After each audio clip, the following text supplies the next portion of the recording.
হাতে আর মাত্র 30টা দিন, তারপরেই কিন্তু এনটিএ নেটের পরীক্ষা। তো এই 30 দিন তোমাদের রুটিন ঠিক কি হবে? ইতিমধ্যে গত রবিবার আমি 30 দিনের স্মার্ট স্ট্র্যাটেজি একটা প্ল্যান তোমাদের সামনে রেখেছি। সেদিন তোমরা অনেকেই রিকোয়েস্ট করেছো বা ভিডিওর পরে কমেন্ট করেছো, স্যার একটা স্মার্ট রুটিন প্রতিদিন আমরা কিভাবে পড়বো এবং আগামী 30 দিন কোন রুটিন ফলো করব সেটা বানিয়ে দিন। তো সেটা নিয়ে আজকে এসেছি এবং প্রথমেই জানিয়ে রাখি, ভিডিওর শেষে এই রুটিনটা তোমরা কোত্থেকে ডাউনলোড করবে, কোথায় পিডিএফ পাবে সেটাও কিন্তু আমি জানিয়ে দেবো।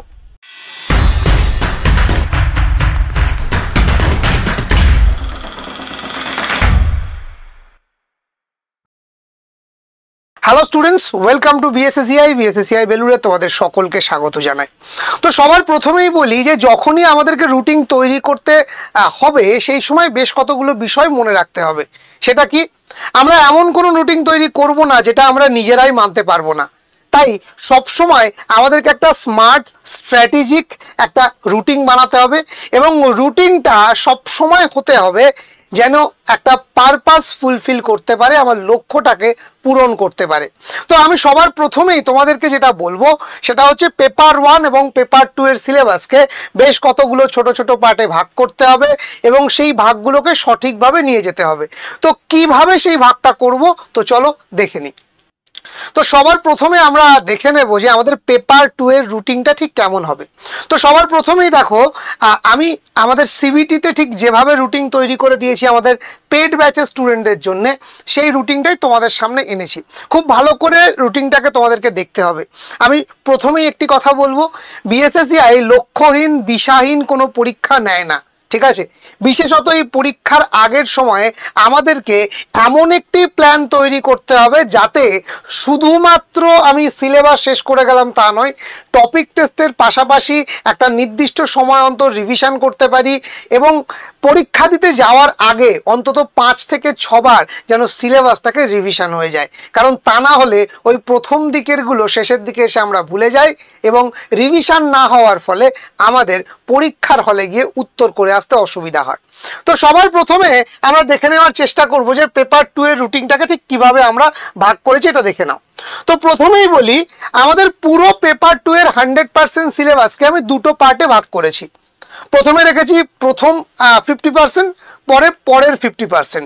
এখানে এই 50%-50%-এর মধ্যে আমি কিন্তু এনটিএ যেভাবে তার ইউনিটকে মানে ভাগ করেছে আমি সেটাকে ফলো করিনি। আমি আমার মতো করে চেষ্টা করেছি যাতে সবটাকে ব্যালেন্স করা যায়। কারণ আমরা যদি দেখি এনটিএর ইউনিট বিভাজনে কোনো ইউনিট অনেক বড়, অনেক বেশি পড়তে হয়, আবার কোনো ইউনিট খুবই ছোট বা অল্প পড়তে হয়।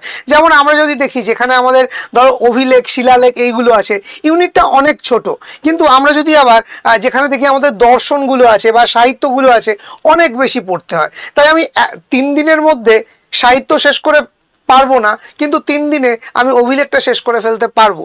তো সব কিছুকে ব্যালেন্স করে একটা স্মার্ট রুটিন তোমাদেরকে তৈরি করতে হবে। কিভাবে তৈরি করবে, তো আমি তার নমুনাটাও এখানে দিয়ে দিয়েছি। প্রথমে পুরো সিলেবাসটাকে দুটো পার্টে ভাগ করবে, 50%-50%। এরপর ওই প্রথম 50%কে আবার 4টে ভাগে ভাগ করবে।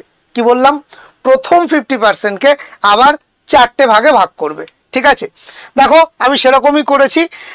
দেখো ডে 1 মানে ডে 1, ডে 2, ডে 3, ডে 4, ঠিক আছে? এই 4 দিনে আমার পুরো সিলেবাসের 50% কিন্তু কভার আপ হয়ে যাচ্ছে ছোট ছোট টপিক টেস্টের মাধ্যমে, যেটাকে নাম দিয়েছি আমি টপিক টেস্ট। এবং দেখো যখনই আমার 50% কমপ্লিট হয়ে গেল, আমি সঙ্গে সঙ্গে একটা রিভিশন টেস্ট রেখেছি।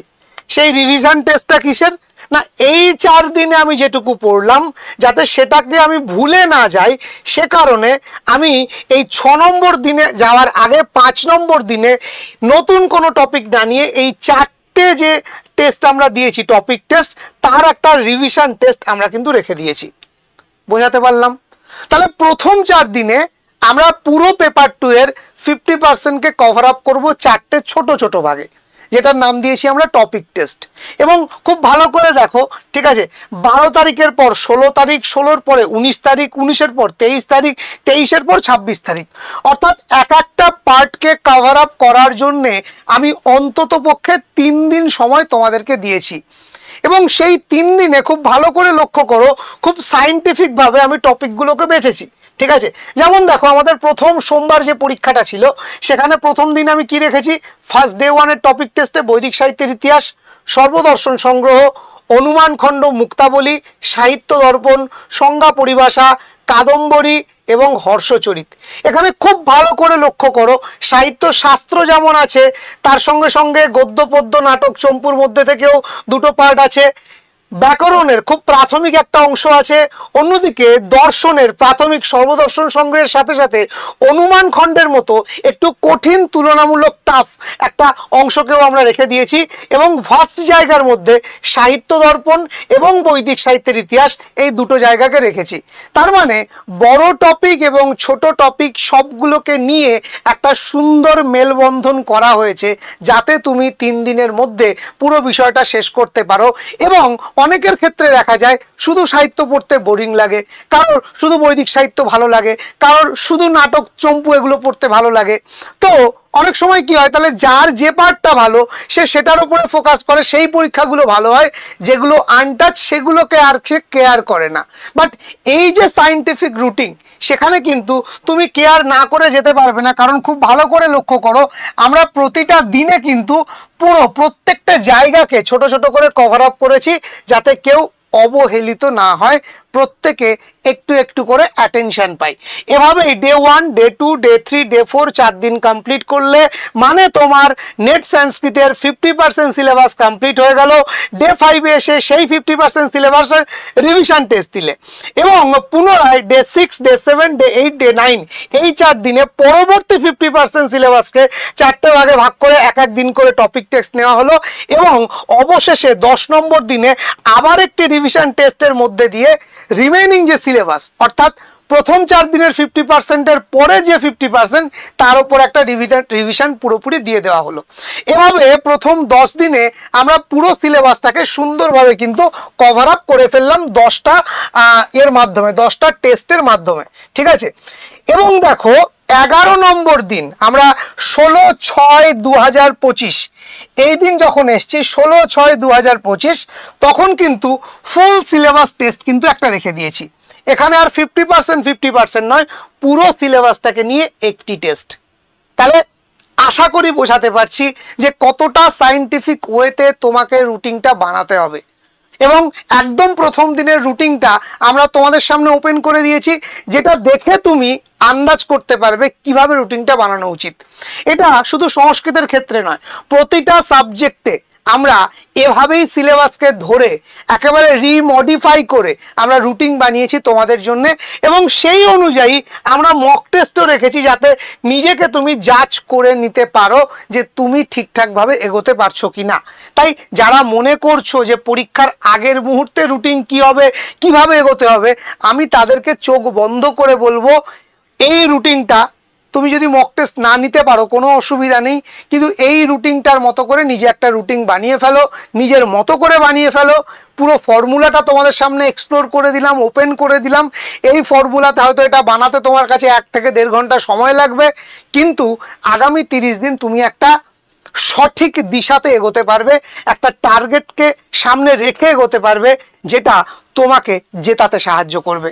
দেখো এভরিডে মক টেস্ট দিয়ে কোনো লাভ নেই, কারণ তোমাকে তো পড়তেও হবে, আগে এটা বুঝতে হবে। আমি যদি নিজেকে তৈরি না করতে পারলাম, প্রত্যেক দিন গালাগুচ্ছের মক টেস্ট দিয়ে লাভটা কি? আমাকে তো নিজেকে তৈরি হতে হবে। যেমন দেখো আমি কেন এইভাবে রুটিনটা করেছি, আরও অনেক কারণ আছে, বলতে গেলে অনেক কিছু বলতে হবে। দেখো ডে 1-এ তুমি যে টপিকটা পড়লে, পরীক্ষা দেওয়ার পর তোমার মনে হবে এ বাবা এই জায়গাটা আমার এখনও দুর্বল আছে, আমার এই জায়গাটাকে ঠিক করতে হবে। তো আমি যদি রিভিশন টেস্টটা না রাখতাম 5ম নম্বর দিনে এসে, তুমি কিন্তু ওই ডে 1, ডে 2, ডে 3, ডে 4-এ তোমার যে জায়গাগুলো এখনও দুর্বলতা আছে সেগুলোকে রেকটিফাই করার কোনো জায়গা পেতে না, সুযোগ পেতে না। ঠিক আছে, তো ডে 5-এ এসে তোমাকে আর নতুন কিছু পড়তে হচ্ছে না, আগের 3 দিন শুধুমাত্র ওই 4 দিনের যেগুলো খামতি তুমি ফিল করেছো সেগুলোকে ফুলফিল করে নিলে। ঠিক সেইভাবেই আবার পরবর্তী 4 দিনে পরের খামতিগুলোকে তুমি দেখে নিয়ে 10 নম্বর দিনে পুরো সবটাকে ফুলফিল করে নিলে, এবং 11 নম্বর দিনে এসে যখন ফুল সিলেবাসের একটা টেস্ট হচ্ছে তখন গত 10টা পরীক্ষায় যা খামতি ফিল করেছো সবটাকে রেকটিফাই করার চেষ্টা করবে ওই 11 নম্বর দিনের পরীক্ষায়। এবং এখানেই কিন্তু আমরা শেষ করে দিইনি, আমরা চাইলে এখানেই শেষ করে দিতে পারতাম। এর পাশাপাশি আমরা 5টা প্র্যাকটিস সেট তোমাদেরকে এক্সট্রা করে দিয়ে দিয়েছি। ধরো তুমি পড়তে পড়তে বোরিং লাগছে, ঠিক আছে, যাতে তুমি কোয়ালিটি কোশ্চেন প্র্যাকটিস করতে পারো, তাই জন্যে ফুল সিলেবাসের 5টা প্র্যাকটিস সেট, 1টা 2টো 3টে নয়, 5টা প্র্যাকটিস সেট আমরা প্রথম থেকে দিয়ে রাখছি, যেগুলো ওই ডেট ওয়াইজ নয়, তুমি যেদিন থেকে মক টেস্ট নেবে সেদিন থেকে, সেই মুহূর্ত থেকে যতবার ইচ্ছা তুমি পরীক্ষা দিতে পারবে। বোঝাতে পারছি? আমি সবসময় একটা কথা বলি, লক্ষ্যহীন দিশাহীন কোনো মক টেস্ট নয়, বরং একটা টার্গেট ফিক্স করে সেটাকে ফুলফিল করার জন্যই মক টেস্ট দাও, সেটাকে ফুলফিল করার জন্যই রুটিন তৈরি করো।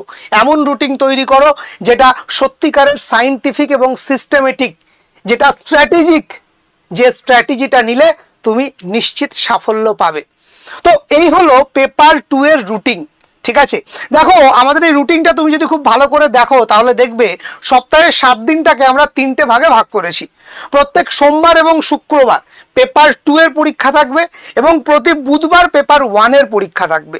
অর্থাৎ তুমি সোমবার রাত্রে পরীক্ষা দেওয়ার পর মঙ্গল এবং বুধ দুদিন পুরো পেয়ে যাবে, বুধবার রাত্রে গিয়ে তুমি পরীক্ষা দেবে। বুধবার রাত্রে পরীক্ষা দেওয়ার পর পেপার 1 এর আবার শুক্রবারে তোমার কি টপিক আছে পেপার 2 এর সেটা আগে থেকেই তুমি জেনে যাচ্ছ। তাহলে বৃহস্পতিবার এবং শুক্রবার টানা 2 দিন পুরোটা শুধু কি পড়বে, ওই পেপার 1 এর টপিকটা।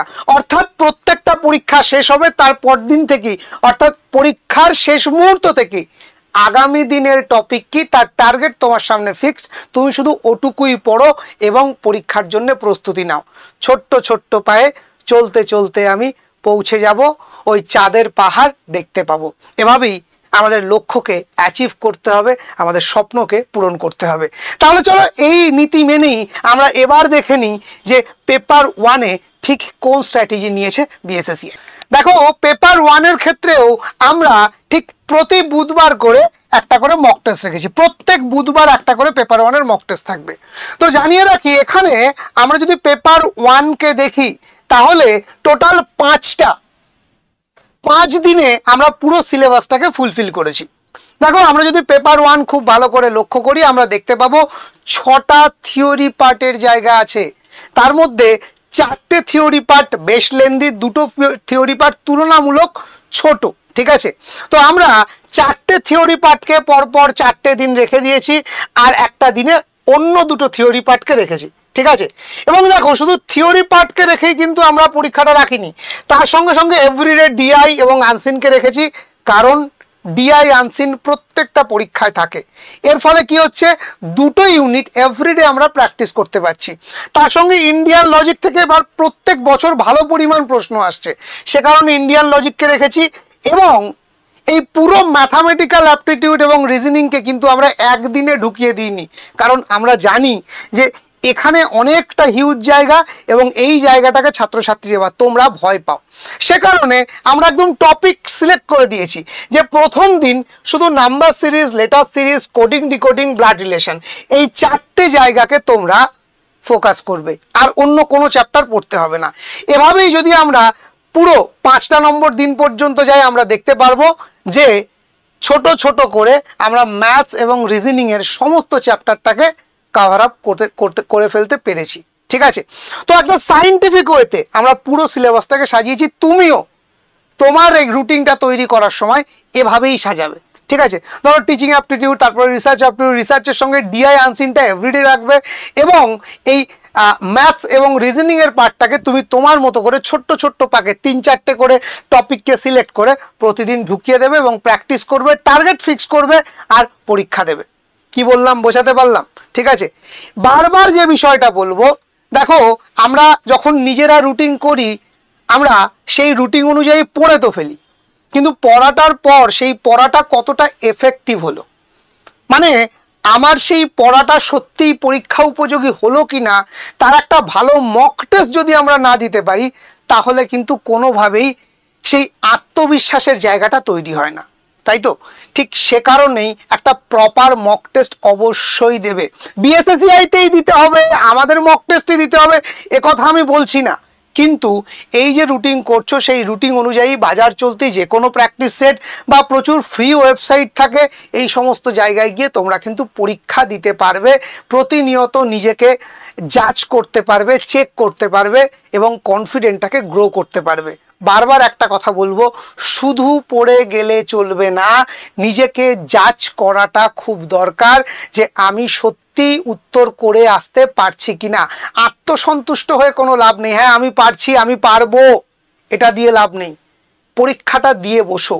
কারণ বারবার একটা কথা বলি, দেখবে আমরা নাটক যতই ক্লাবের ঘরে প্র্যাকটিস করি, ফাইনাল যেদিনকে মঞ্চস্থ হবে সেদিন সকালে আমাদেরকে বলা হয় একটা স্টেজ রিহার্সাল দিতে হবে, ঠিক আছে?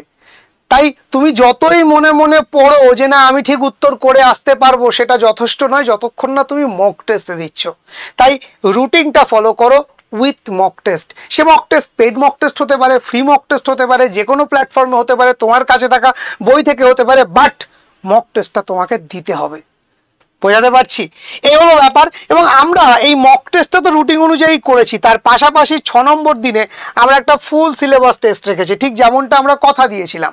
শুধু আমরা টপিক টেস্ট রাখবো না, টপিক টেস্টের মাধ্যমে টপিকগুলোকে ছোট ছোট করে কভার আপ করবো, তার পাশাপাশি ফুল সিলেবাসের টেস্ট রাখবো যেটা পুরো জিনিসটাকে রিভিশন করে দেবে। এবং এখানেও 5টা প্র্যাকটিস সেট আমরা দিয়ে রেখেছি যাতে যে কোনো সময় যে কোনো মুহূর্তে আনলিমিটেড বার তুমি প্র্যাকটিস করতে পারো, তোমার প্র্যাকটিসে কোথাও যেন খামতি না হয়। সব মিলিয়ে পেপার 1 এবং পেপার 2 মিলিয়ে টোটাল 27টা মক টেস্ট আমরা তোমাকে দেব, যার মধ্যে ছোট ছোট টপিক টেস্ট থাকবে, যার মধ্যে নির্দিষ্ট টপিক শেষ হয়ে যাওয়ার পর রিভিশন টেস্ট থাকবে, যার মধ্যে পুরো সিলেবাস কভার হয়ে যাওয়ার পর ফুল সিলেবাস টেস্ট থাকবে, এবং তার পাশাপাশি থাকবে প্র্যাকটিস সেট 10টা, 5টা পেপার 1-এর, 5টা পেপার 2-এর। তাহলে এবার তুমি বলো, আমরা শুধু মুখে বলি না, সিস্টেমেটিক, সায়েন্টিফিক, স্ট্র্যাটেজিক, সত্যিকারেরই সিস্টেমেটিক, সায়েন্টিফিক এবং স্ট্র্যাটেজিক মক টেস্ট আনি তোমাদের জন্যে। এবং বারবার যে কথাটা বলি, লক্ষ্যহীন দিশাহীন কোনো মক টেস্ট নয়, বরং লক্ষ্য পূরণ করার জন্যেই বিএসএসসিআই মক টেস্ট নিয়ে আসে। আমি জানি এবার তোমরা অনেকেই আমাকে জিজ্ঞাসা করবে, স্যার মক টেস্টে কীভাবে এনরোল করব? ঠিক আছে, তো মক টেস্টে কীভাবে এনরোল করবে সেটাও জানাবো, তার পাশাপাশি তোমাদেরকে আমি জানিয়ে দেবো যে আমরা কিভাবে PYQ, আগের দিনই আমি তোমাদেরকে বলেছিলাম previous year question paper most important জায়গা আমাদের প্রস্তুতির ক্ষেত্রে, কিভাবে তুমি তোমার সাবজেক্টের PYQ ডাউনলোড করতে পারবে সেটাও দেখিয়ে দেবো। তাহলে চলো দেখে নেওয়া যাক।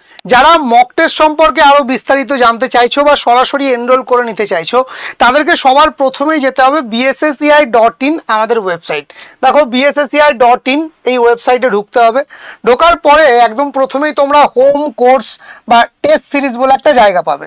যারা মোবাইল থেকে খুলবে তারা দেখবে মোবাইলে আসার পর একদম ডান দিকের কোনায় একটা 3টে এরকম দাগ থাকবে, সেখানে খুললেই এই মেনুটা তোমরা পেয়ে যাবে।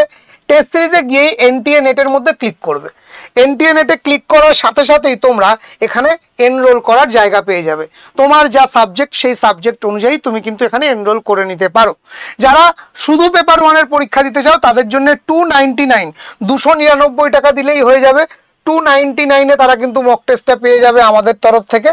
আর যারা সাবজেক্ট এবং পেপার 1 একসঙ্গে দিতে চাইছো তাদেরকে হলে আলাদা করে আবার পেপার 1-এ অ্যাডমিশন নিতে হবে না। সাপোজ সংস্কৃত, কারোর সাবজেক্ট সংস্কৃত, সে যদি এই 499 দিয়ে এখান থেকে বাই নাওয়ে ক্লিক করে নিয়ে নেয় তাহলেই কিন্তু সে সংস্কৃতের সঙ্গে সঙ্গে পেপার 1টাও পেয়ে যাবে।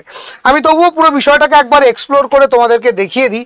সাপোজ আমি যদি বাংলা স্টুডেন্ট হই, আমি এক্সপ্লোর করব। এক্সপ্লোর করলে দেখো এখানে তুমি দেখতে পাবে পুরো বিষয়টা। টোটাল 27 টেস্ট, টোটাল 27টা টেস্ট আছে, যার মধ্যে 11টা সেট শুধুমাত্র জেনারেল পেপারের। একদম স্পষ্ট করে দেখো, 11টা সেট জেনারেল পেপারের, 16টা সেট সাবজেক্ট পেপারের তোমরা পেয়ে যাবে। এবং তার সঙ্গে সঙ্গে এটা সাজেস্টিভ কোশ্চেন দিয়ে করা, ইনস্ট্যান্ট আনসার কী পাবে, পারফরমেন্স র্যাঙ্কিং পাবে, অর্থাৎ র্যাঙ্ক লিস্ট তোমরা পেয়ে যাবে। এবং 499-এ তোমরা কিন্তু এটা এনরোল করতে পারো, বাই নাও ক্লিক করবে, করে তুমি এনরোল করে নিতে পারবে। তো এই হলো পুরো বিষয়। আমাদের কাছে যে যে সাবজেক্টগুলো অ্যাভেলেবেল আছে সেটা একবার তোমাদেরকে দেখিয়ে দিই। সংস্কৃত আছে, বাংলা আছে, এডুকেশন আছে, ফিলোসফি আছে, হিস্ট্রি আছে, এই 5টা সাবজেক্ট। তার সঙ্গে পেপার 1 যারা অন্য সাবজেক্টের আছো, পেপার 1 মানে তাদের সাবজেক্টের পেপার অ্যাভেলেবেল না থাকলেও শুধু পেপার 1 তারা কিন্তু আমাদের থেকে মক টেস্ট সিরিজ নিতে পারো। ঠিক আছে, তো এই হলো মক টেস্ট সিরিজের জায়গা। এবার তোমাদের সব থেকে প্রয়োজনীয় যেটা, স্যার আমরা ব্লগ মানে আমাদের পিওয়াইকিউ কোথা থেকে পাবো। তো দেখো পিওয়াইকিউ এর জন্য আমাদের এই ওয়েবসাইটের মধ্যেই টেস্ট সিরিজের পাশেই ব্লগ বলে একটা অপশান থাকবে, এখানে তোমরা ক্লিক করবে। ব্লগে ক্লিক করার সাথে সাথে এরকম একটা জায়গা চলে আসবে। তো পিওয়াইকিউ এটা একটা বই আকারে আমরা তোমাদের দিতে চেয়েছি। তো এখানে বুকস অপশানে ক্লিক করলে এক্ষেত্রেও তোমরা দেখবে ডান দিকে তোমাদের 3টে ডট আসবে, সেখানে ক্লিক করবে, করে তুমি ইংলিশটাকে বাংলা করে নেবে। ঠিক আছে, নেওয়ার পর তোমরা বুকসে গিয়ে ক্লিক করবে। বুক সেকশানে একটু নিচের দিকে নেমে গেলেই তোমরা দেখতে পাবে এই যে UGC net subject wise PYQ PDF download, এটাকে যেই তুমি ক্লিক করবে, ঠিক আছে, এর মধ্যে দেখো ডাউনলোড বাটন আছে, ক্লিক করলেই তুমি এখানে পেয়ে যাবে। দেখো UGC net paper 1 up to 2023, 2019 থেকে 2023 পর্যন্ত যত পরীক্ষা হয়েছে সেটার প্রশ্নপত্রের পিডিএফ পেয়ে যাবে। জানুয়ারি 2025 পর্যন্ত অর্থাৎ 2024 এবং 2025 সালে পেপার 1-এর যত পরীক্ষা হয়েছে সেগুলো এখানে পেয়ে যাবে। Bangla, education, history, philosophy, English, geography, Sanskrit, ঠিক আছে, সমস্ত কিছু কিন্তু তোমরা এই জায়গাতে পেয়ে যাবে। আমি বোঝাতে পারলাম? তো এখান থেকে তোমরা জাস্ট এখানে ডাউনলোড বাটনে ক্লিক করবে, তোমার ফোনে পিডিএফটা ডাউনলোড হয়ে যাবে। অনেকের ক্ষেত্রে এটা হতে পারে পিডিএফটা হয়তো পিডিএফ আকারে পাচ্ছ না, দেখবে ওপেন উইথ বলে একটা অপশান থাকবে, ওপেন উইথে ক্লিক করলে তারপরে তোমরা পিডিএফটা ডাউনলোড করে নিতে পারবে, কোনো অসুবিধা হবে না। তো এই হলো পুরো বিষয়, ঠিক আছে। তো আর যারা চাইছো যে স্যার আপনি যে রুটিনটা দেখালেন তার পিডিএফটা আমি কোত্থেকে পাবো, এই ভিডিওর ডেসক্রিপশানে আমি তোমাদেরকে পিডিএফ এর লিঙ্কটা দিয়ে দেব, তোমরা অবশ্যই সেই লিঙ্কে যুক্ত থেকো, তাহলেই হবে। পাশাপাশি জানিয়ে রাখি আমাদের এই চ্যানেলে কিন্তু প্রচুর প্রচুর নেট সেটের ফ্রি ক্লাস আছে পেপার 1 এবং পেপার 2 এর, তোমরা সেগুলোতেও দেখে নিতে পারো। এই চ্যানেলটা যদি এখনও সাবস্ক্রাইব করা না থাকে তাহলে আজই সাবস্ক্রাইব করে নিও। থ্যাংক ইউ, প্রত্যেকে ভালো থেকো, ধন্যবাদ।